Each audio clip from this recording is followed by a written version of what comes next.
Bismillahirrahmanirrahim. Assalamualaikum warahmatullahi wabarakatuh.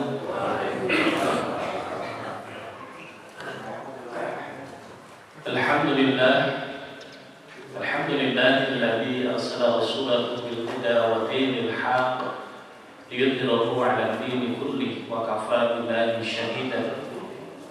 Asyhadu an la ilaha illallah wahdahu la syarika lahu wa asyhadu anna sayyidana wa nabiyyana Muhammadan 'abduhu wa rasuluh la nabiyya ba'dahu. Allahumma shalli wa sallim ala sayyidina Muhammad wa ala alihi wa sahbihi ajma'in. Subhanaka la ilma lana illa ma 'allamtana innaka antal 'alimul hakim. Baik yang baik, jamaah salat subuh yang dimuliakan oleh Allah. Dalam sebuah hadis baginda Rasulullah SAW menyampaikan, barang siapa yang melaksanakan sholat isya berjamaah, maka Allah akan mencatat kita seperti kita beribadah setengah malam. Dan barang siapa yang melaksanakan sholat subuh berjamaah, maka Allah akan mencatat kita seperti kita melaksanakan sholat sepanjang malam. Karunia nikmat Allah yang diberikan kepada kita diberikan kekuatan oleh Allah untuk bisa melaksanakan sholat berjamaah. Tidak sedikit yang rumahnya tidak jauh dari masjid, tetapi masih berat melangkahkan kaki untuk sholat ke masjid. Tentu saja kita satu punya kewajiban untuk mengajak dan mendoakan mudah-mudahan diberikan kekuatan oleh Allah untuk bisa melaksanakan sholat berjamaah. Saya ingat ketika kemarin di Australia, yang paling dekat sholat jamaah yang sholat di masjid tersebut paling dekat itu 1 kilo jaraknya dari rumah ke masjid, dan yang paling jauh 12 kilo. Bayangkan 12 kilo mengejar supaya bisa sholat berjamaah di masjid dan tidak ada yang masuk. Memang penyakit yang dekat itu nunggu adzan, setelah adzan nunggu qomah, setelah qomah nunggu rukuk, setelah rukuk nunggu 1 rakaat. Ujungnya sudah selesai. Ya berangkatnya memang sudah tasawuf akhir. Jadi semangatnya luar biasa. Rata-rata setengah jam sebelum masuk waktu sholat mereka sudah berada di masjid. Jadi kalau qomat baru datang, ya kebagian di paling belakang. Mereka memburu untuk mendapatkan shaf awal, karena Rasul menyampaikan shaful awal afdol min shafus tsani. Shaf pertama itu lebih utama daripada shaf kedua. Shaf kedua lebih baik daripada shaf ketiga. Nah kalau kita kan enggak waktu payung, suruh di depan. Bapak Ibu yang baik, kita akan bahas dari kitab Bulughul Maram. Jadi kitab Bulughul Maram ini hadis-hadis yang menjelaskan, di antaranya adalah kaitannya dengan ibadah. Ya, baik itu ibadah mahdhah maupun ibadah ghairu mahdhah. Di pertemuan kemarin kita bahas tentang sholatul Jumat, sholat Jumat. Hari ini kita bahas tentang sholatul lail. Ada yang bertanya, dulu Rasulullah sebelum turun perintah sholat 5 waktu, Rasulullah sholat tidak? Sholat. Sholatnya apa? Sholatul lail. Jadi sholatul lail, sholat tahajud itu sholat yang dikerjakan oleh Rasulullah sebelum perintah sholat 5 waktu. Makanya ketika sudah turun ayat Al-Quran surah Al-Isra ayat 79, jadi sebelumnya Rasul menganggap bahwa sholat tahajud itu tetap wajib walaupun sudah turun perintah sholat 5 waktu. Akhirnya Allah Subhanahu wa taala menurunkan Al-Qur'an surah Al-Isra ayat 79, wa minal laili fatahajjat bihi nafilatan asa an yab'asa rabbuka maqaman mahmudan. Jadi di sana ada kalimat nafilatan lak, salat tambahan, salat sunnah bagi yang sebelumnya itu wajib. Ketika perintah sholat 5 waktu sudah diturunkan oleh Allah, maka tahajud itu menjadi sunnah. Berbicara tentang sholat, terutama sholat sunat, ada sholat sunat rawatib, ada sholat sunat ghairul rawatib. Sholat sunat rawatib itu sholat sunat yang mengiringi sholat fardu, qobliyah, ba'diyah. Masih ingat? Rawatib ada 2, ada muakkad, ada ghairu muakkad. Yang termasuk rawatib muakkad 1, 2 ataupun 4 rakaat sebelum zuhur, 2 rakaat setelah zuhur, 2 rakaat setelah maghrib, 2 rakaat setelah isya, dan 2 rakaat sebelum subuh. Itu termasuk muakkad. Artinya apa? Sangat penting dan Rasulullah tidak pernah meninggalkan sholat tersebut. Sampai-sampai saking pentingnya ketika ada seorang sahabat, Ibnu Umar namanya, beliau selepas sholat subuh melaksanakan sholat 2 rakaat. Sahabat yang lainnya heran, termasuk Rasulullah. Akhirnya Rasulullah bertanya, wahai Ibnu Umar, sholat apa yang kau kerjakan tadi selepas melaksanakan sholat subuh? Bukankah aku tidak pernah melakukan itu? Ibnu Umar menjawab, ya Rasul, tadi selepas melaksanakan sholat tahajud, kemudian menunggu subuh, saya tiduran. Kemudian bangun-bangun sudah masuk waktu subuh, dan saya ke air. Qadarullah, perut saya kurang bersahabat, di airnya agak lama. Sampai di masjid, ternyata Rasul sudah berdiri untuk melaksanakan sholat subuh, sehingga aku belum sempat melaksanakan sholat qobliyah. Jadi yang sholat yang aku kerjakan tadi adalah sholat qobliyah yang dikerjakan ba'diyah. Summa sakata, Rasulullah diam, tidak melarang dan tidak menyuruhnya. Ini hadisnya sahih riwayat Muslim. Rasulullah diam, tidak melarang dan tidak menyuruhnya. Nah, dalam hadis ada hadis qauliyah, ada hadis fi'liyah, ada hadis taqririyah, ada hadis hamiyah. Yang dilakukan oleh Ibnu Umar tadi adalah hadis taqririyah. Rasulullah melihat sahabat melakukan sholat setelah sholat subuh, tapi Rasulullah tidak melarang dan tidak menyuruhnya. Berarti diperbolehkan. Tapi catanya tadi sudah terbiasa melaksanakan sholat qobliyahnya. Kalau yang qobliyahnya belang sama betong, lebih banyak belangnya daripada betongnya,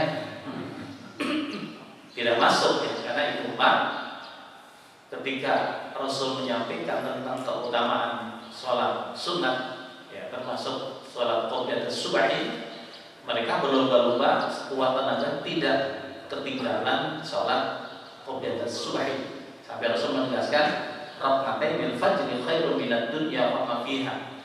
2 rakaat sebelum subuh itu lebih utama daripada dunia beserta isi. Luar biasa. Jadi sholat yang tadi kita kerjakan sebelum sholat subuh itu nilainya luar biasa, lebih utama 2 rakaat daripada dunia beserta isinya. Saking tidak berharganya dunia. Jadi kalau orang ngumpul-ngumpul dunia lupa kepada akhirat, berarti dia mencari sesuatu yang tidak ada nilainya, meninggalkan sesuatu yang berharga. Baik, jadi qobliyah, ba'diyah, rawatib yang muakkad tadi 2 atau 4 rakaat sebelum duhur, 2 rakaat setelah duhur, 2 rakaat setelah maghrib, 2 rakaat setelah isya, dan 2 rakaat sebelum subuh. Sebelum asar dan sebelum maghrib itu rawatib yang ghairu muakkad. Ghairu muakkad itu tidak prioritas. Kalau ada amalan lain yang bisa dilakukan, maka melakukan yang lain. Misalkan ada hajat, menyelesaikan membaca Al-Quran, ya, itu bisa. Tapi kalau misalkan mau dikerjakan boleh. Apa yang membedakan para ulama muakkad dan ghairu muakkad? Satu, dari sisi kualitas hadisnya. Yang kedua adalah dari sisi matannya hadis. Matan itu adalah bunyinya hadis. Contoh yang sebelum maghrib, Rasul menyampaikan satu qabla al-maghribi, satu qabla al-maghribi, satu qabla al-maghribi 5 sya'a. Salatlah kamu sebelum salat maghrib, salatlah kamu sebelum salat maghrib, salatlah kamu sebelum salat maghrib 5 sya'a, bagi orang yang mau. Dalam matan yang lain kalimatnya in si'tum, jika kalian mau mengerjakan. Ya. Ada 5 sya'a, ada in si'tum. Masuk terkait dengan sholat lail. Ini langsung saya bacakan hadis-hadis yang berkaitan dengan sholat lail. Wa Ibnu Umar radhiyallahu anhu qala Rasulullah sallallahu alaihi wasallam sholatul laili masna masna fa in khashiya 'adukum as-subha shalla rak'atan wahidatan tutau lahu ma qad shalla mutafaqqun 'alaihi. Kalau ada dalam hadis di belakangnya itu kalimatnya mutafaqqun alaih, ini termasuk kategori hadis yang sahih. Kalau kita ingin mengetahui hadisnya sahih, tapi kita waktunya terbatas untuk belajar ilmu namanya takhrijul hadis. Ada ilmunya namanya ilmu takhrijul hadis, ilmu yang fokus meneliti apakah hadis tersebut itu sahih, hasan, dhaif ataupun maudhu. Dhaif itu lemah, maudhu itu palsu. Nah, ilmu namanya ilmu takhrijul hadis. Ini jarang yang mengkaji, mempelajari. Kitabnya tebal, setebal ini ya. Ada 17 jilid. Setebal ini bahasa Arab. Dijual di Indonesia kurang laku. Dan kalau Bapak Ibu beli juga bingung membacanya. Nah, kalau kita ingin mentakhrij hadis, mengetahui hadis itu sahih, hasan, dhaif ataupun maudhu, ya, butuh waktu. Tapi minimal kita bisa melihat satu, dari sisi matanya hadis bertolak belakang dengan Al-Quran ataupun tidak. Yang kedua adalah bertolak belakang dengan hadis-hadis sahih ataupun tidak. Ya. Yang ketiga adalah bertolak belakang dengan akal, artinya akal bil ilmi atau tidak. Nah, kalau itu matanya, redaksinya hadis, kemudian dilihat yang di belakang hadis rawinya. Rawinya kalau yang sahih satu kita lihat di belakangnya ada kalimat rawahu Bukhari wa Muslim. Hadis diriwayatkan oleh Imam Bukhari dan Imam Muslim. Atau rawahu Saikhani. Kita baca hadis di belakangnya tulisannya rawahu Saikhani. Hadis yang diriwayatkan oleh dua syekh. Siapa? Bukhari dan Muslim. Saikhani itu julukan Bukhari dan Muslim. Yang ketiga adalah muttafaqun alaih. Muttafaqun alaih itu hadisnya itu diriwayatkan oleh imam yang lain, tetapi Imam Bukhari dan Imam Muslim menyepakati kebenaran hadis tersebut, kesahihan hadis tersebut. Maka kalimatnya muttafaqun, sepakat alaihi terhadap hadis tersebut. Siapa? Bukhari wa Muslim. Yang keempat adalah rawahu sab'ah. Hadis yang diriwayatkan oleh 7 rawi. Siapa 7 rawi tersebut? Bukhari, Muslim, Abu Dawud, Tirmidzi, An-Nasa'i, Ibnu Majah, Imam Ahmad. Hafal Pak? Hafal Pak Ustaz. Hafal Pak Ustaznya hafal. Bukhari, Muslim, Abu Dawud, Tirmidzi, An-Nasa'i, Ibnu Majah, Imam Ahmad. Itu di dalam hadis biasanya ditulis rawahu sab'ah, hadis yang diriwayatkan oleh 7 rawi. Karena kalau ditulis semuanya kan terlalu panjang, maka cukup rawahu sab'ah. Ya. Kemudian yang kelima adalah rawahul jamaah. Rawahul jamaah bukan jamaah Masjid At-Taqwa. Hadis yang diriwayatkan oleh jamaah, kumpulan para rawi hadis, yang juga sering disebut dengan rawahul sittah. Rawahul sittah itu hadis yang diriwayatkan oleh 6 rawi: Bukhari, Muslim, Abu Dawud, Tirmidzi, An-Nasa'i, Ibnu Majah. Berarti yang 7 kecuali Imam Ahmad. Kalau suruh menghafal kayaknya belum keluar dari masjid sudah pohok. Kalau barho itu sudah bubar, baru pohok ini belum bubar sudah pohok. Ya. Lanjut kalau Rasulullah SAW.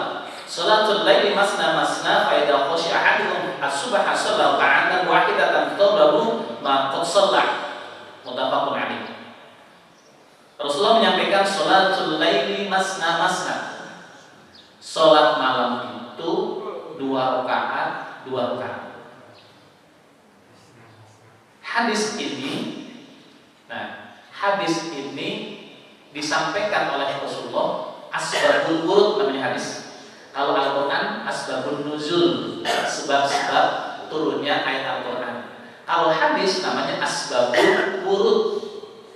Asbabul wurudul hadis, kapan hadis ini disampaikan oleh Rasulullah SAW? Hadis ini disampaikan oleh Rasul ketika Rasul usianya 60 tahun ke atas. Kenapa 60 tahun ke atas? Dalam asal tersebut kemudian dianalisa. Oh, kalau sudah 60 tahun kondisi fisiknya sudah mulai melemah. Kalau berdiri lama itu sudah gemeter. Ya, sudah gemeter. Tadi saya hanya 4 ayat yang dibaca. Kelihatannya ada yang sudah lama banget Ustaz, baru rukuk ya kan gitu. Itu baru 4 ayat. Rasulullah minimal 100 ayat. Kalau sholat tahajud 100 ayat Pak. Nah kalau 100 ayat kali 4 itu kan sudah 400 ayat kan begitu. 400 ayat. Makanya bengkak kenapa? Berdirinya lama. Sehingga Rasul ketika usia 60 tahun ke atas, sholat malamnya bukan 4 rakaat, tapi masna, 2 rakaat salam, 2 rakaat salam. Tapi yang sebelumnya Rasul melaksanakannya apa? 4, 4, 3. Ya, 4, 3. Semuanya sahih hadisnya. Di sini ada di hadis keberapa? Ini yang kita bahas hadis 391. Jadi utamanya 2, yes. Kemudian sunat total witir 3 rakaat. Ada yang Rasul juga menyampaikan hadis yang lainnya wahidah, rakaatan wahidatan. Kemudian Rasul menutupnya dengan 1 rakaat. Berarti tidak 3 rakaat, tapi 1 rakaat. Jadi 2, kemudian 1 rakaat. Ini muttafaqun alaih, hadisnya sahih. Nah, 60 ini bukan kemudian dipatokan yang boleh 2 rakaat itu yang usia 60 tahun, bukan. Tapi Rasul tentu saja kenapa? Secara usia kalau 60 tahun berdiri lama itu berat. Nah, bisa jadi yang berdiri lama berat itu bukan hanya usia 60 tahun. Bahkan bisa jadi 60 tahun masih seger, 100 ayat masih oke. Imamnya, makmumnya izin duluan gitu ya. Sholat duluan. Nah, jadi faidah khasya ahadukum as-subha sallallahu raka'atan wahidatan. Apabila kita melaksanakan sholat dan takut masuk waktu subuh karena larut dengan bacaan sholat tahajud kita, maka tutuplah dengan witir rakaatan wahidatan 1 rakaat. Tutaru lahu qad shalla muttafaqun alaih. Nah, bagaimana dengan siang hari? Wal khamsatin. Nah, ini khamsah. Wa sahahu Ibnu Hibban bila din salatul laili wan nahari masna wa qala an-Nasa'i hada khata. Jadi salat yang sunnah masna ya, itu di malam hari. Kalau siang tidak ada sholat yang bacaannya panjang, maka kata An-Nasa'i ya, tidak dianjurkan melaksanakan sholat sunnah di siang hari ya, masna, kecuali sholat tertentu yang memang langsung dicontohkan Rasul. Apa contohnya? Sholat duha, misalkan Rasul sholat duhanya spesifik 2 rakaat, walaupun masna. Tapi kata Ibnu Hibban bila di sholat lagi wanahni hatta masna sahihun. Ibnu Hibban menyampaikan bahwa sholat siang dan malam, sholat sunat siang dan malam itu sunnahnya masna 2 rakaat salam, 2 rakaat salam. Berarti di sana ada sholat duha, sunnahnya adalah 2 rakaat salam, 2 rakaat salam. Karena bacaan itu hadisnya sudah jelas ya tentang sholat duha. Kemudian yang kedua hadis nomor 392 an Abi Hurairah radhiyallahu anhu qala Rasulullah sallallahu alaihi wasallam afdhalus sholati ba'da al-fardhati sholatul lail akhrajahu Muslim. Jadi hadis ini diriwayatkan oleh Imam Muslim dari Abu Hurairah radhiyallahu anhu. Beliau berkata Rasulullah sallallahu alaihi wasallam bersabda, afdhalus sholati ba'da al-fardhati sholatul lail. Tidak ada sholat sunat yang paling utama, sholat sunat yang ghairu rawatib. Tadi di awal sholat sunat rawatib, ada sholat sunat yang ghairu rawatib. Sholat sunat rawatib adalah sholat sunat yang mengiringi sholat fardu. Sholat ghairu rawatib, sholat sunat yang tidak mengiringi sholat fardu. Sholat duha, tahiyatul masjid, ya, syukril wudu, apalagi sholat hari raya Idaini, Idul Fitri, istisqa, ya, gerhana, khusuf dan kusuf. Kalau khusuf itu bulan, kusuf matahari, gerhana matahari. Termasuk sholatul lail, sholat malam. Dari sekian banyaknya, ternyata Rasul menegaskan dalam hadis yang diriwayatkan oleh Imam Muslim, dari sholat sunat ghairu rawatib tadi yang saya sebutkan, yang paling utama adalah sholat malam. Tingkat rankingnya nomor 1 sholat malam, maka disebutkan afdhalus sholati ba'dal fardhati sholatul lail. Seutama-utamanya sholat setelah sholat fardu adalah sholat malam. Muncul pertanyaan, apakah harus 11 rakaat? Tidak. Jadi tidak harus 11 rakaat, hanya Rasul mengerjakannya 11 rakaat. Ini mengacu kepada hadis yang diriwayatkan oleh Siti Aisyah, maka la yazidu fi Ramadan wala fi ghairi adadin ala 11 rakaatin. Kata Siti Aisyah, Rasulullah itu sholat malamnya baik di bulan Ramadan maupun di luar bulan Ramadan itu tidak lebih dari 11 rakaat. Tapi boleh tidak? Boleh. Misalkan 4 rakaat sholat tahajudnya, 3 rakaat witirnya, boleh tidak? Boleh. Mungkin ingin menikmati membaca Al-Quran lebih lama, kita sholat malamnya sambil baca Al-Quran, boleh tidak? Boleh. Tapi upayakan jangan pakai handphone. Kenapa? Karena kalau tidak diaktifkan, tidak di mode pesawat, lagi baca Quran muncul WA. Yang dibaca mana? WA-nya, kan gitu. Bagi amma yatasaalun 'anil naba'il 'adzim alladzi hum fihi mukhtalifun kalla saya'lamuna thumma kalla saya'lamun alam naj'alil arda mihada wal jibala awtada. Ada yang masuk ke kalau handphone saya, kalau masuk langsung kebaca, muncul, bisa jadi berhenti lagi. Kenapa? Iklannya masuk. Itu kan setengah menit itu kan baru geser lagi, muncul lagi. Udah hanya selama salat aja WA saja kan gitu. Pakai. Kalau perlu di rumah Bapak Ibu punya Al-Quran yang kabir, yang besar, yang pada saat kita berdiri masih bisa kebaca oleh kita.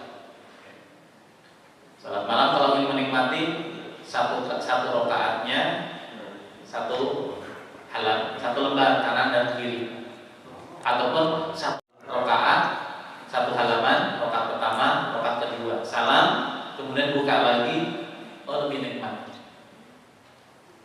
Kalau bacaannya belum banyak, belum panjang,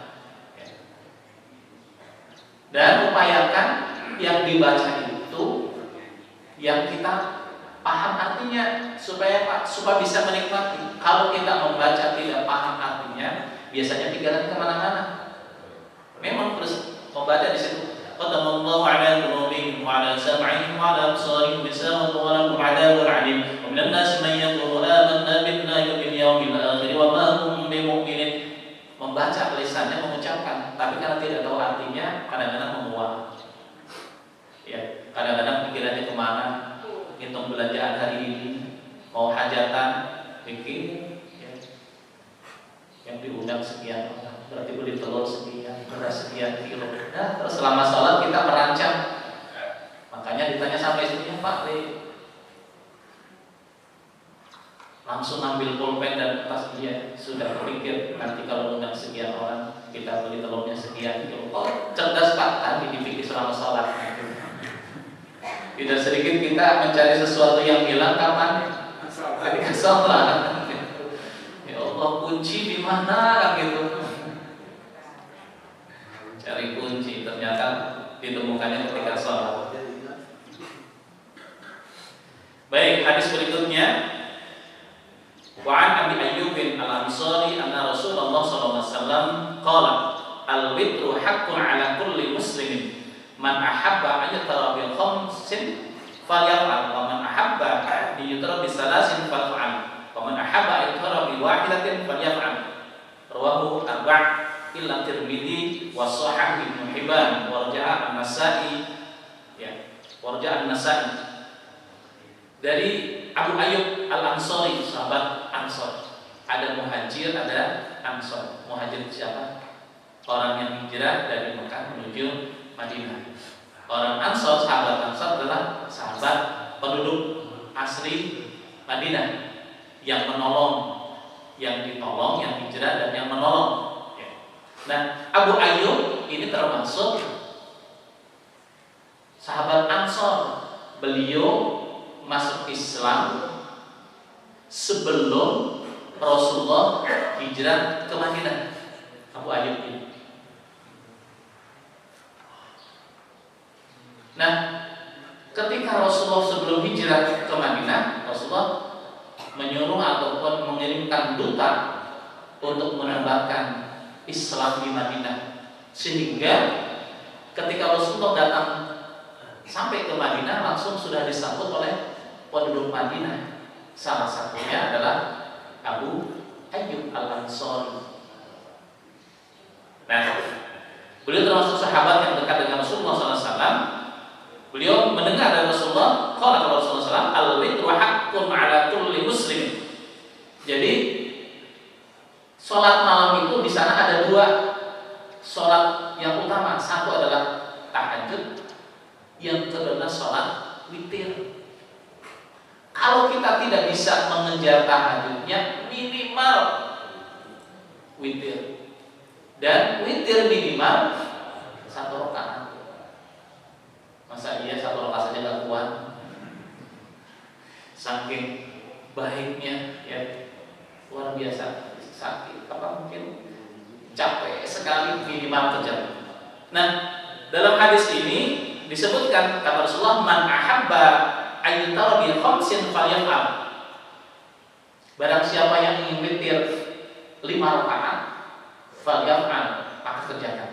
Berarti witirnya 5 rakaat. Wa man ahabba ayyutara bi salasin falyaf'al. Barang siapa yang melaksanakan witirnya 3 rakaat, maka kerjakan. Dan wa man ahabba ayyutara bi wahidatin falyaf'al. Barang siapa ingin witir 1 rakaat, maka kerjakan. Artinya witir yang diajarkan Rasul bisa 5 rakaat, bisa 3 rakaat, bisa 1 rakaat. Tentu saja semakin banyak kita melaksanakan sholat witir, sholat malam, maka nilai pahalanya insya Allah semakin besar. Nah, waktunya kapan? Waktunya ba'da sholatul isya'i. Ya, waktunya sholat malam ba'da sholatul isya'i ba'da naumi. Rasulullah bertanya sahabat, ya Rasul, apakah ini hadis yang pertama dari Siti Aisyah. Jadi ada seorang sahabat bertanya kepada Siti Aisyah, bagaimana, apakah Rasulullah SAW setelah sholat isya itu sebelum mengerjakan sholat malam tahajud itu tidur terlebih dahulu? Kata Siti Aisyah, nah, ya. Diriwayatkan dalam hadis yang lainnya, Rasulullah itu fisiknya tidur, tapi hatinya tidak pernah tidur. Itu hadis yang diriwayatkan oleh Imam Muslim. Berarti Rasulullah sebelum sholat malam beliau tidur terlebih dahulu. Nah, sholat malam yang paling utama adalah sepertiga malam terakhir. Sepertiga malam terakhir itu jangan dibayangkan menjelang sholat subuh. Kalau malam itu dibagi 3, jam 6 misalkan maghrib, jam 4 subuh, 6, 7, 8, 9, 10, 11, 12, 1, 2, 3, 4, 10 jam. 10 jam, sepertiga malam pertamanya dari 6, 7, 8, 9, setengah 10, sepertiga malam pertama. Sepertiga malam kedua adalah ya 10, 11, 12, 1. Jadi jam 1 itu sudah sepertiga malam terakhir. Jadi menghitung sepertiga malam terakhir itu bukan menjelang subuh, tapi waktu malam dibagi 3 dan sepertiga yang terakhir itulah sepertiga malam terakhir. Itu utamanya. Kenapa utama? Karena tubuh kita punya hak untuk istirahat. Muncul pertanyaan, saya habis sholat isya tidur, bangun jam 12, Apakah boleh dari mulai jam 12 saya sholat tahajud? Boleh. Boleh. Ya. Kalau di Mekah sholat malam tarawih mulai jam berapa?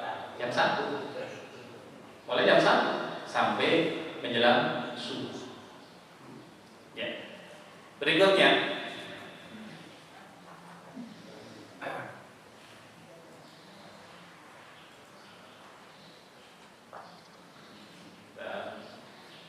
apa sih keutamaan?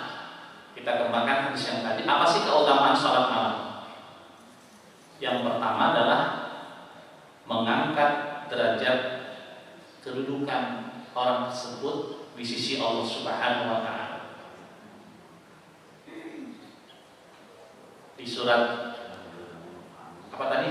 Al-Isra ayat 79 disebutkan wa minal laili fatahajjat bihi nafilatan lak asa ayyam asa rabbuka maqamam mahmuda. Kan Ibu Mahmudah. Jadi mendapatkan tempat terpuji di sisi Allah. Ilustrasinya begini. Kalau kita, saudara kita sedang punya hajat, kemudian kita hadir, ikut barisan mengucapkan selamat, perhatian yang punya hajat itu pasti berbeda kalau kita datang H-1 sebelum hajatan, datang ke rumahnya sambil datang bawa bingkisannya ditaikkan di atas motor, ternyata kadunya itu bingkisan beserta motornya. Pasti perhatian yang mengundang kita, yang kita datang khusus di waktu khusus, membawa bingkisan khusus, perhatian orang yang mengundang kita itu pasti berbeda kalau kita datang pada saat rame-rame. Benar kan ya? Pasti begitu. Sama di sepertiga malam terakhir, mayoritas orang itu sedang terlelap tidur. Kemudian kita menghadap Allah, salat, dialog dengan Allah Subhanahu wa taala, pasti perhatiannya lebih. Kalau yang didatangi, misalkan ini urusan dunia, ya kebetulan ada program-program yang ingin kerjasamakan, datangnya pada saat hajatan baris, saya kira kesempatan kita untuk menyampaikan, ngajak untuk kerjasama tidak sempat, paling mengucapkan selamat saja. Tetapi kalau H-1 selain mengucapkan selamat, bahwa bingkisan yang istimewa, ternyata ngajak kerjasama juga, pasti perhatiannya beda. Nah, kita ini sebuah ilustrasi saja. Ketika sepertiga malam terakhir, kemudian melaksanakan sholat malam, akan mendapatkan perhatian khusus dari Allah Subhanahu wa taala, maqamam mahmuda. Dan yang kedua adalah akhir hayatnya, jaminannya adalah husnul khotimah. Ini yang paling mahal. Jadi ingat bapak saya habis sholat subuh, kemudian menjadi imam. Habis sholat subuh, zikir. Kalau di tempat saya zikirnya berjamaah, kemudian doa dipimpin sama bapak. Selesai berdoa, bapak meninggal dunia. Jadi masih di masjid, bapak meninggalnya di masjid. Subhanallah. Jadi amalannya apa? Istiqomah tahajud. Pernah suatu saat bapak diundang ceramah, tempatnya jauh, ya jauh. Dulu yang punya sepeda motor sangat terbatas, kami tidak punya sepeda motor. Dijemput sampai di rumah itu sudah sekitar jam 1 lebih. Istirahat, ketiduran saat itu, dan bangun-bangun sudah menjelang subuh. Pas di kamar mandi sudah ada subuh. selesai sholat subuh di masjid, pulang ke rumah nangis. Kira kenapa? Ternyata apa? Kehilangan sholat tahajud. Kehilangan sholat tahajud lebih sedih daripada kehilangan harta benda. Ini yang saya lihat langsung dari orang tua saya. Jadi istiqomah tahajudnya luar biasa, nggak pernah ketinggalan tahajud. Jam 1 ya sudah bangun sholat tahajudnya di masjid. Biasanya dulu di membangunkan, ngajak yang mau tahajud bareng di masjid kan ada kentongan, ada beduk ya. Kalau bapak baru datang, tong 1 berarti bapak sudah sampai di masjid. Kalau sudah mau mulai tahajud, bapak pukul tong berarti bapak mau tahajud. Ternyata dengan orang seperti itu banyak. Jadi satu kampung itu tahu kalau di masjid ya ada tong 1 berarti Pak Kiai sudah sampai di masjid. Tong 2 berarti mau sholat tahajud. Ternyata banyak yang kemudian datang, oh ada temannya di masjid, sholat tahajudnya masing-masing, tapi ada temannya di masjid. Banyak yang saya lihat yang sepuh-sepuh luar biasa. Oh ternyata Allah, kenapa Allah Subhanahu Wa Taala. Jadi saya hubungkan dengan apa yang disampaikan oleh Rasulullah, jaminan orang yang ahli tahajud akhirnya husnul khotimah. Dan saya mudah sendiri bapak ya, setelah melaksanakan sholat berjamaah, menghantarkan untuk doa bersama dengan jamaah, dan kemudian meninggal dunia di masjid. Subhanallah. Mudah-mudahan diampuni dosa-dosanya, kita bisa meneladani ini kebaikan tentu saja. Kemudian yang kedua adalah menjadi motivasi untuk beramal kebaikan pada siang hari. Ini Rasulullah menyampaikan dalam hadis yang diriwayatkan oleh Imam Bukhari dan juga Imam Muslim, barang siapa yang malamnya melaksanakan sholat tahajud, maka siang harinya amaliyahnya, aktivitasnya akan dibimbing, dituntun oleh Allah Subhanahu Wa Taala. Tadi malam kita tahajud, insya Allah siangnya kita akan terhindar dari perbuatan maksiat. Ketika akan berbuat maksiat langsung ingat Allah, takut kepada Allah. Bagaimana caranya tiba-tiba kita tidak mau melaksanakan perbuatan tersebut? Oh, kenapa? Kita dituntut oleh Allah Subhanahu Wa Taala. Sehingga walaupun ada niat untuk berbuat maksiat, tapi tidak jadi melaksanakan perbuatan maksiat. Salah satu syaratnya adalah karena kita melaksanakan tahajud. Yang ketiga adalah Allah menggolongkan kita menjadi ahli syukur. Ya. Orang yang ahli syukur ini berdasarkan hadis yang diriwayatkan Imam Muslim, Imam Bukhari, Tirmidzi dan Ibnu Majah. Rawahul Arba'ah. Hadisnya sahih. Bukhari, Muslim, Tirmidzi dan Ibnu Majah. Dari Aisyah radhiyallahu anha bahwa Rasulullah SAW berdiri untuk melaksanakan sholat. Dia mulai dari sholat malam hingga pecah-pecah kakinya. Maka Aisyah berkata, wahai Rasulullah SAW, kenapa kau lakukan ini padahal Allah telah mengampuni dosa-dosamu dan yang telah terdahulu, dosa yang terdahulu dan yang akan datang. Beliau menjawab, bukankah aku ingin menjadi orang yang dicatat oleh Allah sebagai abdan syakur, hamba Allah yang patut bersyukur kepada Allah. Saking syukurnya kepada Allah. Coba kalau kita tafakur satu persatu nikmat Allah, ya Allah, terima kasih ya Allah. Bangun tidur makanya kan doanya alhamdulillahilladzi ahyana ba'dama amatana wa ilaihin nusyur. Terima kasih ya Allah, segala puji bagimu yang telah Kau hidupkan setelah kematian. Jadi kalau tidur itu kita digambarkan seperti orang yang mati, orang yang tidur, diapain saja tidak tahu. Ya. Wajahnya dicoreng-coreng, nggak tahu kan begitu ketika dalam tidur. Ya. Ada yang mengatakan ruh yang ada dalam tubuh manusia. Nanti dibahas dalam ilmu tauhid tentang ruh dan jasad.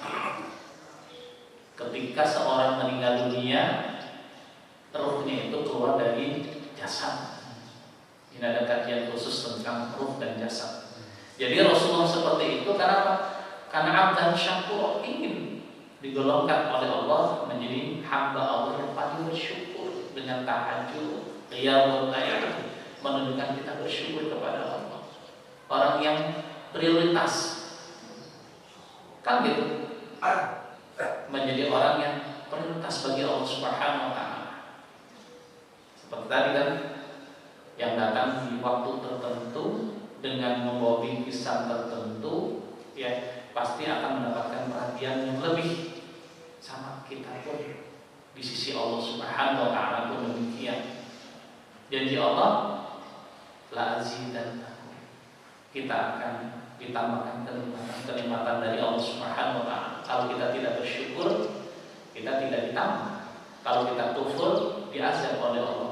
Apa bentuk azab Allah? Banyak, bisa jadi hartanya melimpah, ya, jabatannya tinggi, tapi tidak diberikan kebahagiaan, tidak diberikan ketenangan oleh Allah Subhanahu wa Ta'ala. Banyak seperti itu. Mohon maaf, orang yang suka miskin, ya, itu saya tidak melihat wajah-wajah orang miskin, walaupun disuka miskin. Wajah orang kaya tapi rakus. Di sana saya kalau misi disuka miskin ketemu dengan mantan menteri, mantan gubernur, bupati, wali kota, ya, kumpul di sana. Tinggal lantas satu orang presiden yang belum ada. Semua itu dari mulai menteri, gubernurnya ada, wali kota ada, bupati ada, camatnya ada, lurahnya ada, RT RW. Saya belum lihat RT RW nggak ada, karena nggak ada gajian, kan gitu. Nggak ada peluang kan? RT RW nggak ada di sana. Subhanallah, lengkap itu. Dulu saya sering melihat beliau ada di TV, bikin acara di TV. Nggak kelihatan. Ternyata di mana Pak? Suka miskin, pindah kantornya. Jadi penghuni LP, suka miskin. Apakah mereka miskin? Koruptor? Apakah mereka orang miskin? Enggak. Ya. Wajah-wajah kita itu nggak jadi koruptor kan? Wajah-wajah bukan koruptor kita, karena nggak ada peluang. Kita bersyukur kepada Allah. Jadi karena dari Allah adalah yang luar biasa adalah kita dijauhkan dari melakukan perbuatan yang dilarang oleh Allah. Itu yang termahal. Subhanallah, ya. Saya ngobrol dulu pernah cerita diundang ceramah oleh salah seorang wali kota. Saya tidak akan sebutkan wali kota Bandung ya. Wah, disambut duduk Pak. Ketika di satu tempat ternyata ketika beliau datang tak kenal sama saya kan gitu. Oleh petugas, Pak mohon maaf Pak tempatnya di sana. Ini ya Allah diusir kan. Padahal dulu wali kota orang paling kuasa di kota Bandung. Ya, begitu dunia Pak. Makanya salah satu nikmat dari Allah tadi kita diberikan oleh Allah dihinakan dari melakukan perbuatan maksiat. Itu kamu dari Allah Subhanahu wa Ta'ala. Berikutnya yang keempat, jalan menuju surga, tahajud. Ya. Kata Ibnu Hibban, Ibnu Hanbal, Al-Hakim, Tirmidzi, ya ini Rawul Arba, jalan menuju surganya Allah Subhanahu wa Ta'ala. Ada doa yang diajarkan Rasul, ma min 'abdin. Jadi doa supaya kita termasuk orang-orang yang dituntut dibimbing oleh Allah, terhindar dari melakukan perbuatan maksiat. Doanya bisa yang redaksi Rasul, kalimat yang min abdin wasbir tamin tilawati fadlul jannah bila hisabin, atau pakai bahasa kita, ya Allah. Jadi kalau tahajud itu, kalau saya jangan dihabiskan untuk sholat, tetapi sambil misalkan 2 rakaat salam doa. Saya ya, salat lagi 2 rakaat lagi doa. Kadang-kadang karena waktunya leluasa, mulainya lebih awal, lihat jam masih lama, kemudian zikir terlebih dahulu, setelah itu baru doa. Ya, jadi kan kadang-kadang kita kalau sholat tahajud nggak sempat berdoa, habis saja kan begitu. Jadi digambarkan, kalau saya mencermati yang paling sering dilakukan oleh Rasulullah kan kadang begitu, sholat istirahatnya dengan doa. Itu terutama ketika Rasul masih usianya di bawah 60 tahun. Jadi polanya begitu kan, 4 rakaat sekaligus, dan 4 rakaatnya kan panjang banget kan begitu. Makanya istirahat sambil berdoa. Tapi ketika itu udah 60 tahun ke atas, Rasul sholat, kemudian doanya di akhir, diawali dengan muhasabah. Nah, muhasabah mengevaluasi diri apa yang sudah kita lakukan selama ini dan minimal hari kemarin. Misalkan tahajud tadi malam yang kita kerja, kita mengevaluasi kemarin seharian saya ngapain saja. Lisan kita terjaga tidak, mata kita terjaga tidak, anggota tubuh kita terjaga ataupun tidak. Jadi evaluasi semuanya satu persatu. Nah, kalau kita bisa melakukan ini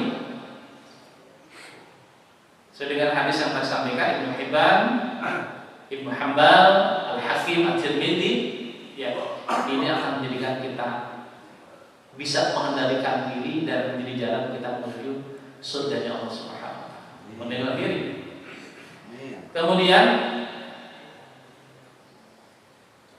ada yang bertanya, bagaimana kalau sholat yang kita kerjakan dilakukan secara berjamaah, tahajudnya berjamaah? Kalau secara spesifik itu tidak ada, tetapi ada tersirat, ada tersurat. Kalau kita melihat di surat Al-Muzammil ayat 20, Inna rabbaka ya'lamu annaka taqumu minal sulasal laili wa nisfahu wa sulusahu wa ta'ifatun minal ladina ma'aka. Ada kalimat wa ta'ifatun alladziina ma'aka, bersama sekelompok manusia yang melaksanakan sholat tahajudnya bersama. Landasan dari surat Muzammil ini ayat yang ke-20 menunjukkan bahwa sholat tahajud itu boleh dilakukan dengan berjamaah. Kemudian hadis dari yang diriwayatkan oleh Ibnu Abbas. Ibnu Abbas itu siapa? Anaknya Abbas, anaknya Muhammad Rasulullah SAW. Namanya Ibnu Abbas. Ibnu Abbas ini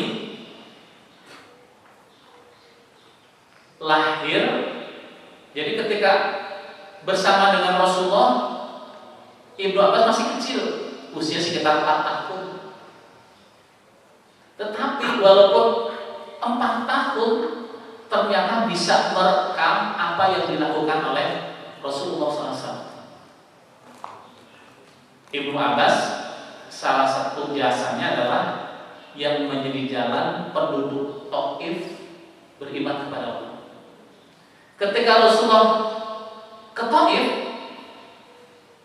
untuk dakwah di Taif, dimusuhi oleh orang-orang Taif, dilempari pakai batu oleh orang Taif. Kemudian Rasulullah lari ya ke ada bersenjata tertuju dengan di masjidku. Masjidku itu bukan masjid besar ini, tapi semacam ada monumen. Di tempat tersebut Rasulullah bersandar, kakinya berdarah, keningnya berdarah karena dilempari oleh orang-orang Taif.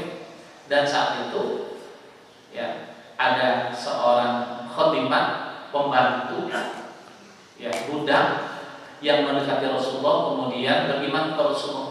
Jadi Rasulullah dakwah ke Taif hanya satu orang yang beriman kepada Rasulullah SAW ya. Kepada Rasulullah masuk Islam. Kemudian Rasulullah pergi ke tempat yang namanya Qarnul Manazil. Yang tempat Qarnul Manazil itu dijadikan sebagai tempat untuk mengambil mikot jamaah haji atau umroh Indonesia yang akan langsung ke Mekah, maka mikotnya di Qarnul Manazil.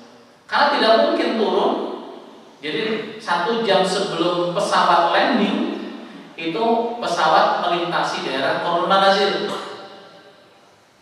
Dan setelah niat umroh. Nah, Rasulullah di tempat tersebut. Kemudian siapa yang dakwah kepada masyarakat Taif? Ternyata Ibnu Abbas, anaknya Abbas. Yang dulu saat di Qarnul Manazil, malaikat Jibril menawarkan, "Wahai Muhammad, wahai kekasih Allah, kalau kau izinkan gunung itu akan aku angkat dan aku timpakan kepada masyarakat penduduk Taif karena menghina kekasih Allah." Apa jawab Rasulullah? Jangan gitu. Fa innahum la ya'lamun. Mereka melakukan seperti itu karena mereka tidak tahu. Tapi insya Allah nanti suatu saat orang-orang Taif akan beriman kepada Allah. Ternyata yang menjadi wasilah masyarakat Taif beriman kepada Allah siapa? Ibnu Abbas. 100% penduduk Taif Muslim dan komunikasinya lembut. Kalau Indonesia seperti orang Jogja,